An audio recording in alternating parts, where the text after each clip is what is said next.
আমেরিকায় H4 ভিসায় বসবাসরত তরুণ-তরুণীদের ভবিষ্যৎ এখন কঠিন পরিস্থিতির সম্মুখীন হয়েছে। সাম্প্রতিক অভিবাসন নীতির পরিবর্তনের কারণে 21 বছর বয়সী বা হতে চলা তরুণ-তরুণীরা চরম অনিশ্চয়তার মধ্যে পড়ছেন। পূর্বে H4 ভিসাধারীরা 21 বছর বয়স পার হওয়ার পরেও অতিরিক্ত 2 বছর সময় পেতেন, যাতে তারা নতুন ভিসার জন্য আবেদন করতে এবং চাকরির সুযোগ খুঁজতে পারতেন।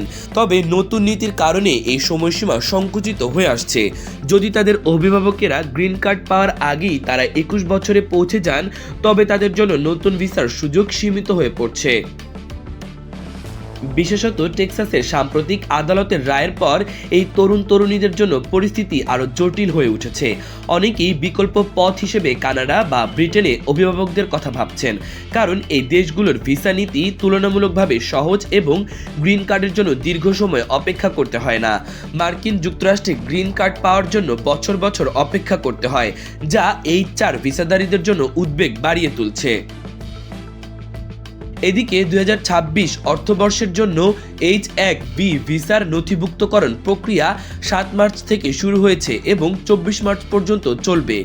প্রতি বছর 65,000 H1B ভিসা বিদেশি দক্ষ কর্মীদের জন্য বরাদ্দ করা হয়, বিশেষ করে তথ্য প্রযুক্তি কর্মীদের জন্য। তবে USCIS নতুন যোগ্যতার ভিত্তিতে বাছাই প্রক্রিয়া পরিবর্তন এনেছে, যা জালিয়াতি প্রতিরোধের লক্ষ্যে গৃহীত হয়েছে। H1B ভিসা নীতি নিয়ে মার্কিন সেনেটর বার্নি স্যান্ডার্স কড়া সমালোচনা করেছেন। তার মতে এই প্রক্রিয়া সেরা এবং উজ্জ্বল।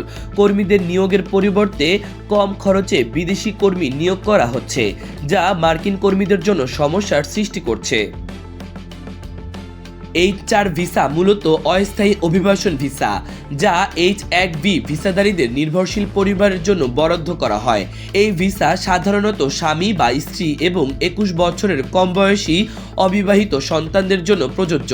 সাধারণত H4 ভিসাধারীরা কাজ করতে পারবেন না, তবে কিছু ক্ষেত্রে তারা কর্মসংস্থানের অনুমতি EAD পেতে পারেন, যা তাদের মার্কিন শ্রম বাজারে কাজের সুযোগ করে দেয়।